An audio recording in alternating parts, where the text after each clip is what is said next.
안녕하세요. 여의법률사무소 김평호 대표 변호사입니다. 오늘은 성범죄, 특히 버스나 지하철 안에서 신체 접촉으로 인해서 발생하는 공중 밀집 장소 추행죄에 관해서 설명을 드리도록 하겠습니다. 많은 사람이 이용하게 되는 버스나 지하철, 특히 출퇴근 시간대에는 본의 아니게 신체 접촉이 일어날 수밖에 없는데요. 이 신체 접촉이 일어나서 현장에서 체포가 돼가지고 지하철 수사대에 인계가 된다거나 현행범으로 체포돼서 인근 경찰 지구대로 가서 조사를 받게 되는 경우가 있습니다.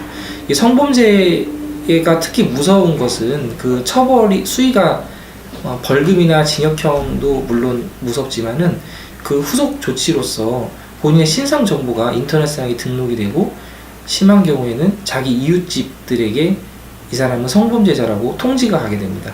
그리고 몇 년 동안 경찰서에 주기적으로 방문을 해가지고 본인이 어디에 살고 있는지, 어떤 생활을 하고 있는지에서 보고를 해야 되는데요. 이런 처벌 이후에 뒤따르게 되는 본인의 신상정보의 공개 고지, 이런 부분에 있어서 굉장히 많은 부담을 느끼시는 경우가 있습니다. 성범죄는 이렇게 굉장히 갈수록 처벌도 세지고 여러 가지 제재가 많이 가해지고 있는데요. 억울하신 분들도 많이 생기게 됩니다. 본인은 의도하지 않게 일부러 접촉한 것이 아닌데도 접촉한 것으로 오해를 받아가지고 조사를 받게 되는 경우가 있는데요. 성범죄 같은 경우에는 둘 사이에 다른 객관적인 증거가 없는 상태에서 벌어지는 경우가 오히려 많기 때문에 피해자의 진술이 굉장히 중요한 증거로 인정이 되게 되고요. 그래서 피해자가 일관되게 구체적으로 피해 사실을 진술을 한다면 본인이 의도하지 않는 상황에서 접촉이 일어났다 하더라도 유죄로 처벌을 받을 수가 있습니다.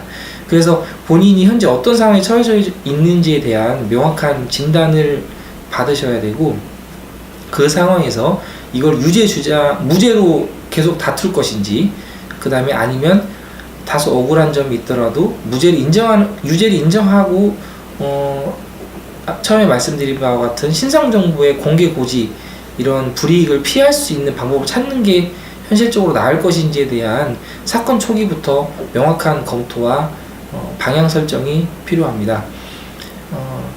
그런 부분에서 사건 발생 초기에 혼자 억울하다는 생각만으로